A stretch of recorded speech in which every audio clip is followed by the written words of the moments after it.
Hello बच्चों, स्वागत आपका आपके अपने इस ब्यूटीफुल से चैनल एसएच नागौरी पर। ठीक है, तो आप लोगों को पता है हमने इलेक्ट्रोस्टैटिक में लेक्चर नंबर 10 तक कवर कर लिया था और उसमें अपन ने लास्ट वीडियो के अंदर में कुछ कॉन्सेप्ट सीखे थे। Concept based on simple pendulum, यानी सिंपल पेंडुलम पर बेस्ड कुछ कॉन्सेप्ट इस तरह से सीखे थे कि टाइम पीरियड ऑफ ऑसिलेशन कब घट जाता है, कब बढ़ जाता है, इस तरह की कुछ बातें अपन ने करी थी। अब थोड़ा आगे बढ़ने का टाइम है बच्चों, तो अपन ने नेक्स्ट टॉपिक लिया इलेक्ट्रिक फील्ड लाइंस, या इनको कहते हैं इलेक्ट्रिक फ्लक्स लाइंस, या इनको कहते हैं इलेक्ट्रिक लाइन ऑफ फोर्सेज। अगर मैं हिंदी में बात करूं तो कहते हैं विद्युत क्षेत्र रेखाएं, या विद्युत फ्लक्स रेखाएं, या विद्युत बल रेखाएं। बच्चों ये फ्लक्स क्या चीज है, ये इलेक्ट्रोस्टैटिक के पार्ट नंबर 2 में आएगा। अभी अपन इलेक्ट्रोस्टैटिक का पार्ट नंबर 1 यानी पार्ट नंबर 1 पढ़ रहे हैं। जैसे इलेक्ट्रोस्टैटिक का पार्ट 2 स्टार्ट होगा, सबसे पहले अपन फ्लक्स के बारे में ही जानकारी लेंगे। अभी इतना ध्यान रखो, इनको विद्युत क्षेत्र रेखाओं को विद्युत बल रेखाएं भी कहा जा सकता है, विद्युत फ्लक्स रेखाएं भी कहा जा सकता है। अच्छा, ये जो इलेक्ट्रिक फील्ड लाइंस का जो कॉन्सेप्ट है वो बताया किसने था बच्चों? फैराडे ने बताया था। हालांकि घिसा हमसे कोई नहीं पूछता है, लेकिन फिर भी जानकारी के लिए याद रखें, this concept was given by Faraday. यानी इलेक्ट्रिक फील्ड लाइंस के बारे में सबसे पहले किसने बताया था? फैराडे ने ही बताया था। अब अपन इस लाइन को छोड़ करके इलेक्ट्रिक फील्ड लाइंस का मतलब समझते हैं बच्चों। समझना मेरी बात को। सर आपने जब चैप्टर स्टार्ट किया था तो इलेक्ट्रोस्टैटिक का मतलब ये बताया था कि ये फिजिक्स की एक ऐसी ब्रांच जिसमें हम किसी रुके हुए चार्ज के बारे में ही डील करते हैं। यानी आपने कहा था कि इलेक्ट्रोस्टैट्स में अपन जो चार्ज को है वो रेस्ट पर ही मानकर चल रहे हैं। बिल्कुल बच्चों, यही कहा था, आज भी अपनी बात पर ऐसे ही रहूंगा। अब सुनना, अपन कह रहे हैं इलेक्ट्रिक फील्ड लाइंस क्या चीज है, तो मेरी बात पहले ध्यान से सुनो, बाद में वो लाइन पढ़ना। मेरी बात यह है कि किसी भी अगर यूनिट पॉजिटिव चार्ज को किसी इलेक्ट्रिक फील्ड में रख दिया जाए या फ्रीली छोड़ दिया जाए, then that unit positive charge एक इमेजिनरी पाथ पर चलने की कोशिश करता है। मेरी बात समझना बच्चों, मान लीजिए यहां पर इलेक्ट्रिक फील्ड बना हुआ है और हमने किसी एक यूनिट पॉजिटिव चार्ज को इस फील्ड में लटका दिया या फ्रीली छोड़ दिया, तो हम लोगों को पता है कि ये फोर्स फील करेगा। अब फोर्स फील करने का मतलब ये हुआ कि इसकी पोजीशन में चेंज होना चाहिए।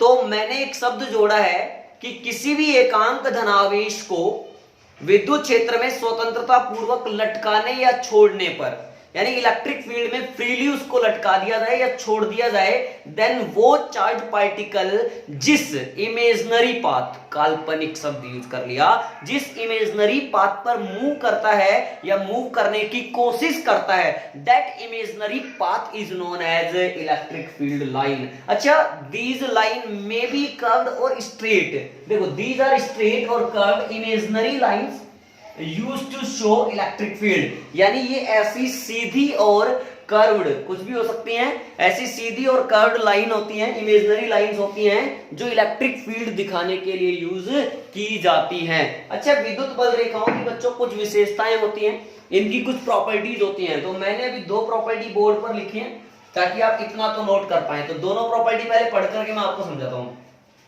These are imaginary lines, ये तो अपन ने डेफिनेशन में ही क्लियर कर लिया। These are imaginary lines having no existence, यानी ये काल्पनिक रेखाएं होती हैं, इनका कोई अस्तित्व नहीं होता है, कोई एग्जिस्टेंस नहीं होता है। अच्छा, खास बात, इलेक्ट्रिक फील्ड लाइंस हमेशा प्लस से चलती हैं और माइनस में घुसती हैं। यानी प्लस से निकलेंगी और कहां घुसेंगी? माइनस में घुसेंगी। मैंने कहा था ये सीधी भी हो सकती है, प्लस से निकल गई माइनस में घुस गई। मैंने कहा था ये कर्व भी हो सकती है, प्लस से निकल गई माइनस में घुस गई। क्लियर बात? देखो, प्लस से मैंने निकलती हुई दिखाई है और माइनस में मैंने घुसती हुई दिखाई है। तुमने कहा कि सर एक सिंगल पॉजिटिव चार्ज और एक सिंगल नेगेटिव चार्ज की वजह से इनके बारे में चर्चा करो, तो प्लस की वजह से बाहर निकलेंगी, तो मैंने निकाल दी। अच्छा, इसको मैं कह सकता हूं बच्चों रेडियली आउटवर्ड, त्रिज्यीय बाहर की तरफ। देखो ऐसे गोला बन रहा है, इसको कह सकते हैं रेडियली इनवर्ड। यहां पर जो इलेक्ट्रिक फील्ड बनेगा वो बनेगा रेडियली इनवर्ड। इतना नोट करें, फिर आप थर्ड फोर्थ जो भी पॉइंट्स हैं उनकी चर्चा अपन करेंगे।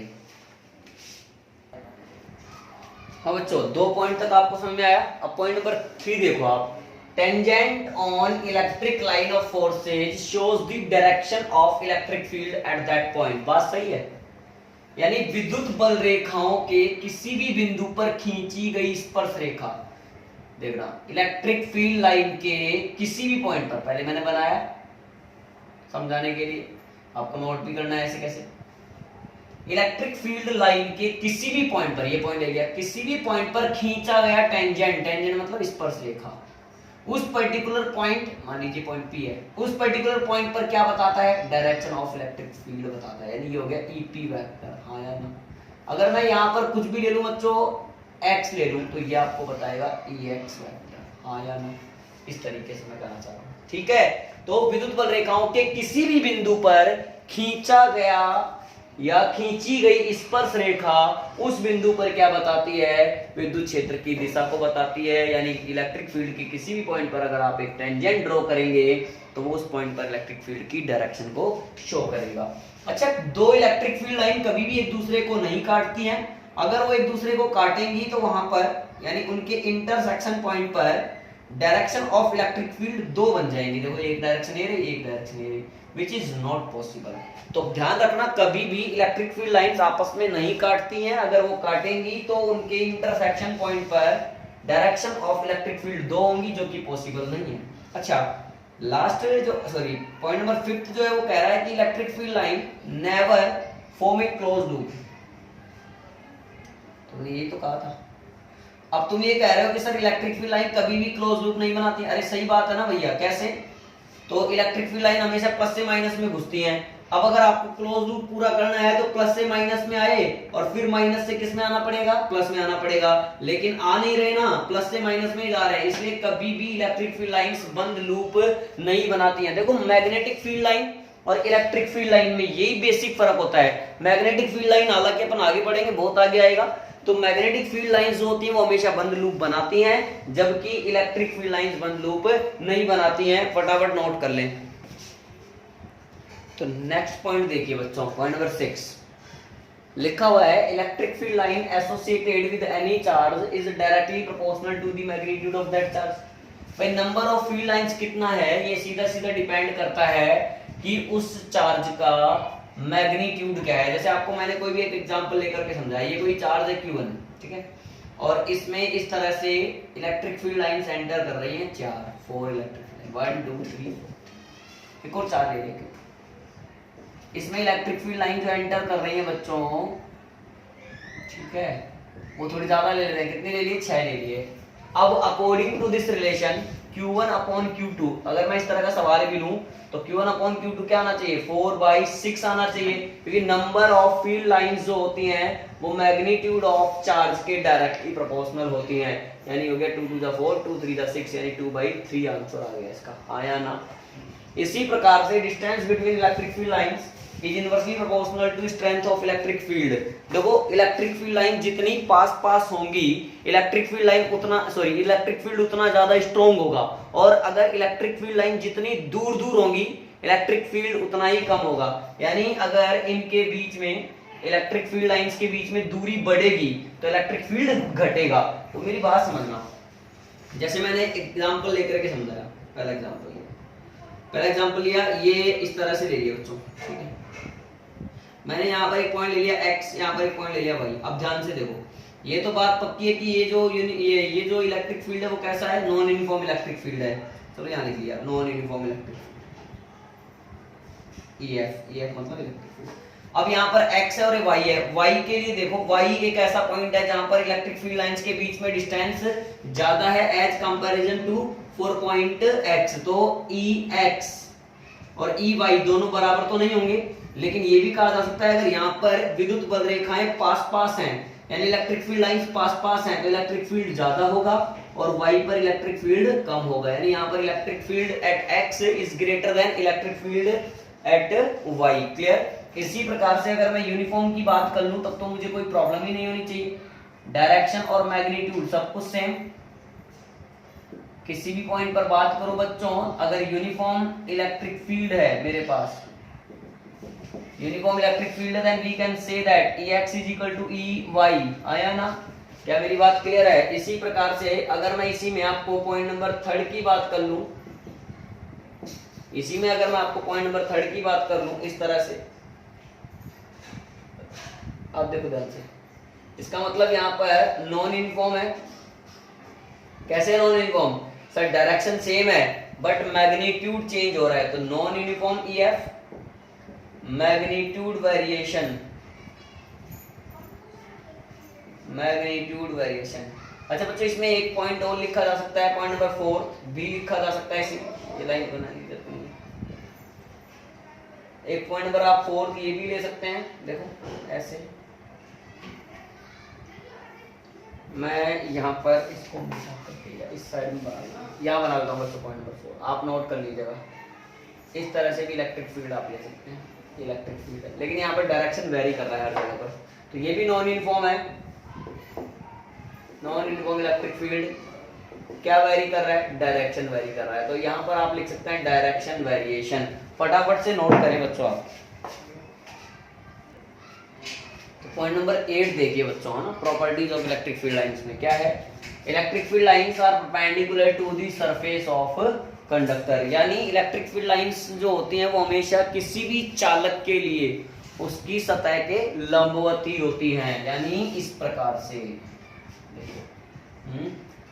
जैसे अपन ने कहा ऐसे, कैसे बच्चों?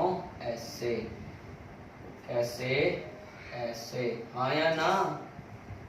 इस तरह से होती है, यानी परपेंडिकुलरली होती है, ऐसे आती है, ऐसे ही निकल जाती है। ओके, ये है कंडक्टर। तो ये कंडक्टिंग स्फीयर के लिए हमेशा जो इलेक्ट्रिक फील्ड लाइंस होती हैं उसकी सतह के क्या होती हैं बच्चों? लंबवती ही होती हैं। क्लियर है?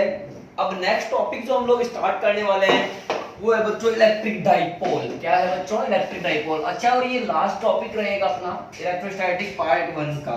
इसमें काफी सब टॉपिक लेकिन देखने को मिलेंगे आपको।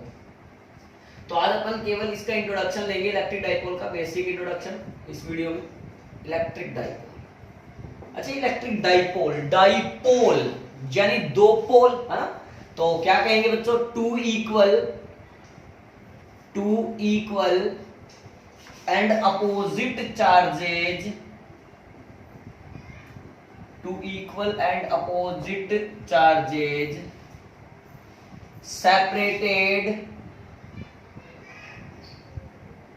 separated by a small distance form an electric dipole। क्या समझ में आया?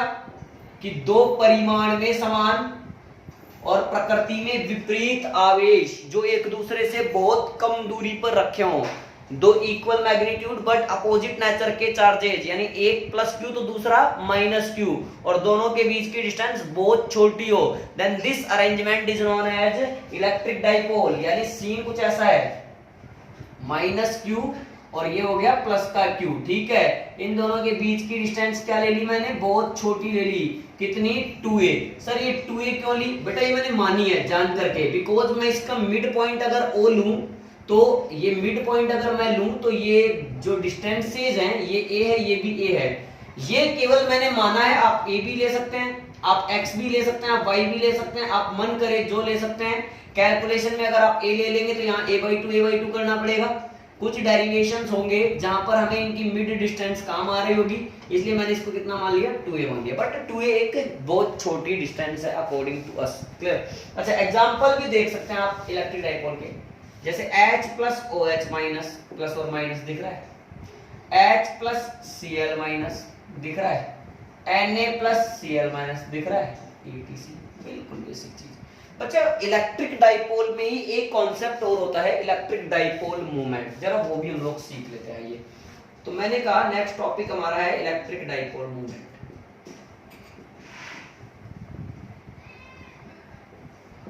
कुछ नहीं है बच्चों, electric dipole movement is equal to the product of any of charge या product of magnitude of any of charge of dipole and separation between the charges। तो देखना, the product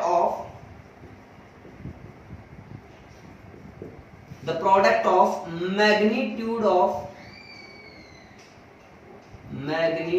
of any charge of dipole and separation between charges is called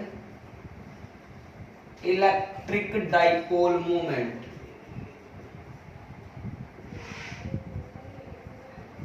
मैं क्या कह रहा हूं, ये जो आपका इलेक्ट्रिक डाइपोल है, इसके किसी भी एक चार्ज का मैग्नीट्यूड उठा लिया और इन दोनों के बीच की डिस्टेंस उठा ली, कितनी 2a, इन दोनों का गुणनफल यानी जो प्रोडक्ट होता है वही क्या कहलाता है, इलेक्ट्रिक डाइपोल मोमेंट कहलाता है। इसको डिनोट करते हैं P से, तो मैं लिख देता हूं, it is denoted by P, then P vector is equal to Q into 2a vector. तो वेक्टर का साइन लगाते ही आपके दिमाग में एक बात तो चमक गई होगी बच्चों कि जो इलेक्ट्रिक डाइपोल मोमेंट है वो अपने आप में एक वेक्टर क्वांटिटी है। तो मैं लिख देता हूं, electric dipole moment is a vector quantity, यानी ये सदिश राशि है। अच्छा, एंड इट इज डायरेक्टेड, अब तुमने पूछा कि सर इसकी डायरेक्शन कहां होती है, and it is directed from negative charge to positive charge. इसकी डायरेक्शन हमेशा कहां होती है बच्चों, नेगेटिव चार्ज से पॉजिटिव चार्ज की तरफ होती है। यानी ये कह सकते हैं कि सर जो इसकी डायरेक्शन है वो -q से +q की तरफ ही रहती है, यानी p वेक्टर हमेशा माइनस से प्लस की तरफ ही आता है। अच्छा एक बात बताओ, अगर मैं आपको इलेक्ट्रिक डाइपोल का नेट चार्ज पूछूं तो क्या होगा, -q और +q को जोड़ा कितना आया, 0 आया। सर एक बात हम पूछें आपसे, -3q और +3q क्या डाइपोल है, बिल्कुल है बच्चों। मैंने यही तो कहा था इक्वल एंड अपोजिट नेचर होनी चाहिए, मैंने ये तो नहीं कहा था कि q और -q ही होना चाहिए। भाई -4q और प्लस का 4q भी एक डाइपोल बना रहा है, माइनस का 9q और प्लस का 9q भी एक डाइपोल बना रहा है, प्लस का 11q और माइनस का 11q भी अपने आप में एक डाइपोल बना रहा है। हाँ ये जरूर है कि इलेक्ट्रिक डाइपोल जो होता है उसका नेट चार्ज हमेशा कितना होता है बच्चों, 0 होता है। तो अगर इलेक्ट्रिक डाइपोल मोमेंट किसी सिस्टम का फाइंड करना है तो उन्हीं सिस्टम में फाइंड किया जा सकता है जिनका नेट चार्ज 0 होता हो। तो यहां पर बच्चों एक नोट और अपन नोट कर सकते हैं, और नोट क्या है देखो ध्यान से, electric dipole moment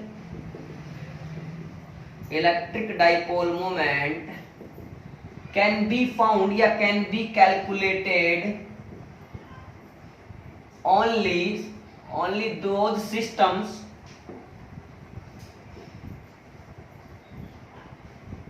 which have net 0 charge, यानी जिनके पास नेट चार्ज कितना होता है, 0 होता है, उन्हीं में इलेक्ट्रिक डाइपोल मोमेंट फाइंड किया जा सकता है।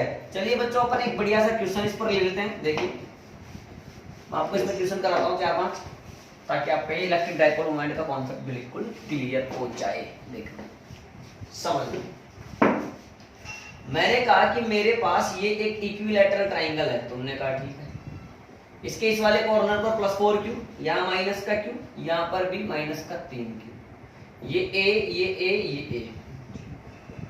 पहले चेक करा कि नेट चार्ज 0 हो रहा है, क्या नेट चार्ज 0 हो रहा है, -3q -q माइनस का 4q और 1 प्लस का 4q, नेट चार्ज कितना आ गया, 0 आ गया। तो कहीं ना कहीं यहाँ पर डाइपोल्स बन रहे हैं, तो क्या इसका डाइपोल मोमेंट निकाला जा सकता है क्या, तो P कितना आएगा यही हमसे पूछा जा रहा है, P नेट जो आएगा वो कितना आएगा, हमसे ये पूछ रहा है बच्चों ये। तो P नेट कैसे फाइंड करेंगे, पहले मैंने वापस से ये ड्रॉ करा सॉल्यूशन में आपके, -q -3q प्लस का 4, बेटा मैंने इस +4q को तोड़ा, कैसे तोड़ा, q और +3q में, q और +3q।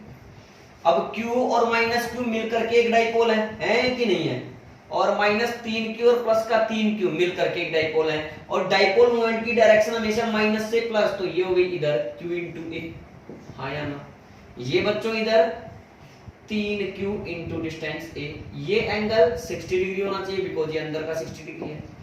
तो P नेट सीधा सीधा मेरे पास आया, दो वेक्टर अगर एक दूसरे से 60 डिग्री एंगल पर है तो √of a² + b² + 2ab cos theta, तो qa का स्क्वायर प्लस 3qa का square plus 2 into qa into 3qa into cos 60 degree, हाँ या ना।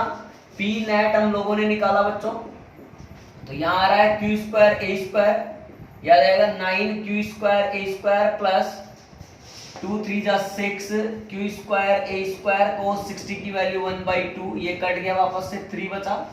पी नेट 9 1 10 और 3 13 अंडर रूट 13 क्यू स्क्वायर ए स्क्वायर। तो कुल मिलाकर के हमारे पास जो आंसर आ रहा है वो आ रहा है रूट 13 क्यू ए।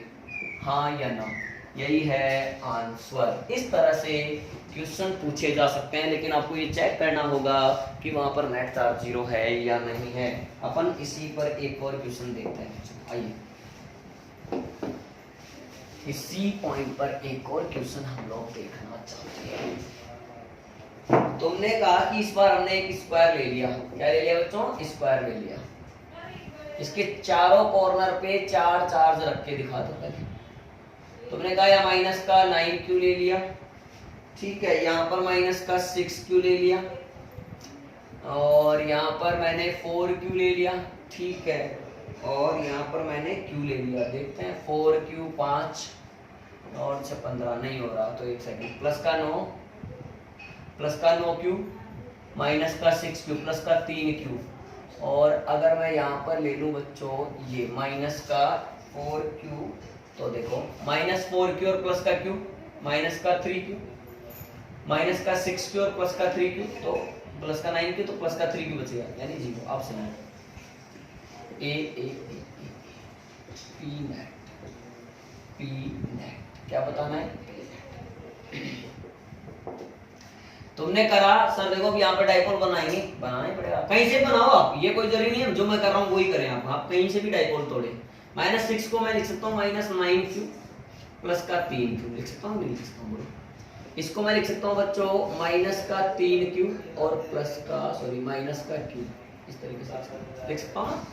ध्यान से देखो माइनस का 9q और प्लस का 9q एक डाइपोल, माइनस का 3q और प्लस का 3q एक डाइपोल, माइनस का q और प्लस का q एक डाइपोल। मैंने ये करा बच्चों, माइनस q और प्लस का q इस तरफ q ए, माइनस का 9q और प्लस का 9q इंटू ए, माइनस और प्लस 3q तो 3q इंटू ए। तो पहले मैंने पी नेट वेक्टर फॉर्म में लिखा, पी नेट वेक्टर फॉर्म ये है माइनस आई की तरफ 9 1 10 q ए लेकिन माइनस आई कैप, प्लस ये है 3q ए लेकिन माइनस जे कैप। अच्छा ये आई कैप में है, ये जे कैप में है, दोनों एक दूसरे के परपेंडिकुलर है, यानी एंगल इन दोनों के बीच में कितना आ रहा है? 90 डिग्री आ रहा है। तो पी नेट का मैग्नीट्यूड सीधा सीधा निकल गया अंडर रूट ऑफ 10q ए का स्क्वायर प्लस 3q का स्क्वायर। आगे आप इसको सोल्व कर सकते हैं, then you will get answer. Pause करके नोट करें बच्चों। नेक्स्ट क्वेश्चन देखिए बच्चों, है ना। अब नेक्स्ट क्वेश्चन आप ट्राई करेंगे पोज करके, मैं लिख रहा हूं। तो नेक्स्ट क्वेश्चन क्या है बच्चों हमारा? नेक्स्ट क्वेश्चन हम लोगों को दिया है इस तरीके से, बोला यहाँ पर प्लस का 4 कूलम है, यहाँ पर भी प्लस का 4 कूलम है, यहाँ पर माइनस का 3 कूलम है, और यहाँ पर हम लोगों को दिया है माइनस का 8 कूलम और यहाँ पर प्लस का 3 कूलम। और ये बोला है ए है, ए है, ए है, ए है डिस्टेंस। समझना क्या नेट चार्ज 0 है? पहले पी नेट पूछा ही हम लोगों से, तो नेट चार्ज 0 है। क्या देखते हैं? माइनस 8 और माइनस 3 माइनस का 11, 4 और 4 8, 8 और 3 11, 0 है, निकाला जा सकता है। सबसे पहले मैंने तोड़ा, माइनस 8 को लिखा बैठा माइनस 4 इस तरह से लिख सकता हूँ। तो माइनस 4 और माइनस 4 एक डाइपोल, माइनस 4 और प्लस 4 एक डाइपोल, माइनस 4 और प्लस 4 एक डाइपोल, और यहाँ पर माइनस 3 और प्लस 3 एक डाइपोल। मैंने दोबारा ड्रॉ करा, ये वाला बनाया पहले बच्चों मैंने, तो ये वाला बनाया, तो पहले मैं इतना ही बना लेता हूँ, देखो केवल, है ना। तो यहाँ पर बनाओगे तो ये इस तरह से होगा, इस तरफ होगा, तो मैंने यहाँ से ले लिया इसको, इसको मैंने ऐसे ले लिया बच्चों। ये हो गया मेरे पास 4 इंटू डिस्टेंस कितना हो गया? ये वाला, ये डिस्टेंस ये हो गया √2a, आया ना। तो ये हो गया मेरे पास √2 इंटू ए। ये एंगल कितना ले लेंगे? 45 डिग्री है कि नहीं? ये 45। अरे थीटा a अपॉन a लंब बटे आधार perpendicular upon base a upon a tan theta बराबर a बटे a यानी 1। तो थीटा कितना हो गया? पाई/4 यानी कितना? 45 डिग्री। तो 45 डिग्री ले लिया, सही। अब माइनस का 4 और प्लस का 4 मिलकर के इधर बनाएंगे, लेकिन 4 इंटू डिस्टेंस हो गई a प्लस a 2a, सही। माइनस का 3 प्लस का 3 नीचे चला गया बच्चों 3a। अब इसके कंपोनेंट करने पड़ेंगे आपको, तो एक कंपोनेंट तो इधर आएगा कोस वाला 4 रूट 2a कोस 45, एक कंपोनेंट जाएगा ऊपर 4 रूट 2a साइन 45। अब ध्यान से देखें कोस 45 1 बाई रूट 2, तो रूट 2 से रूट 2 कैंसिल, कितना बचा 4a। साइन 45 भी 1 बाई रूट 2, तो रूट 2 से रूट 2 कैंसिल, तो ऊपर कितना बचा 4a बचा। तो यहाँ लिखा मैंने इसको बच्चों, तो यहाँ पे ये तो मेरा 4 इंटू 2 8a और एक बच गया 4a, ऊपर भी बच गया 4a और यहाँ पे बच गया बच्चों 3a। तो 4a और 3a का बचा कितना ओनली a। तो अब नेट बनाऊं तो ये तो बन गया 12a और एक ऊपर कितना बन गया बच्चों 3, सॉरी a बन गया ना 12a और ये a बन गया। दोनों 90 डिग्री पर है, तो पहले p नेट इन वेक्टर फॉर्म लिख लो 12a minus I plus a j cap. अब इसको सोल्व करो, तो सोल्व करोगे तो p नेट आपका आएगा अंडर रूट ऑफ 12a का स्क्वायर प्लस a का स्क्वायर। आप इसको सोल्व करें then you will get answer. क्या मेरी बात आप लोगों को क्लियर है? नेक्स्ट एक लास्ट क्वेश्चन और करते हैं बच्चों, ठीक है, आसान सा है। देखो एक क्वेश्चन और देखते हैं बच्चों, एक क्वेश्चन और देखना, एक क्वेश्चन और देखना। यहां पर लिया -2q, यहां पर लिया प्लस का q, यहां पर लिया प्लस का q, बिल्कुल फर्जी सवाल। p नेट पूछा है, ये डिस्टेंस a है, ये ओ ये -q है तो इसको -q डाइपोल सर इधर बनाया, तो एक बना qa इधर, एक बना ऊपर qa इधर, तो p ऐसे तो बनेगा बच्चों, ये qa एक बनेगा इधर qa। अब p नेट इन वेक्टर फॉर्म लिखोगे तो qa i cap plus qa j cap. तो p नेट का मैग्नीट्यूड जब लिखोगे तो अंडर रूट ऑफ qa का स्क्वायर प्लस qa का स्क्वायर। तो आंसर आपका कितना आने वाला है √2qa, हाँ या ना? ठीक है बच्चों, अगर आपको मेरा वीडियो अच्छा लगा हो तो आप लोग इसको लाइक करें, शेयर करें और कोई प्रॉब्लम हो तो कमेंट करके भी बताएं। क्लियर है? और चैनल को सब्सक्राइब करना ना भूलें। अब नेक्स्ट वीडियो लेक्चर में अपन पढ़ने वाले हैं electric field intensity due to an electric dipole. Electric dipole की वजह से इलेक्ट्रिक फील्ड इंटेंसिटी कैसे निकाली जाती है, कहां पे निकाली जाती है, इस तरह की कुछ चर्चाएं करेंगे। और जैसे जैसे इलेक्ट्रिक डाइपोल पे आगे बढ़ते रहेंगे, इलेक्ट्रिक डाइपोल फिनिश, फिर इलेक्ट्रोस्टैटिक का पार्ट 1 फिनिश, और फिर हम स्टार्ट कर देंगे इलेक्ट्रोस्टैटिक का पार्ट नंबर 2। तब तक के लिए आप पढ़ाई करते रहिए। Thank you.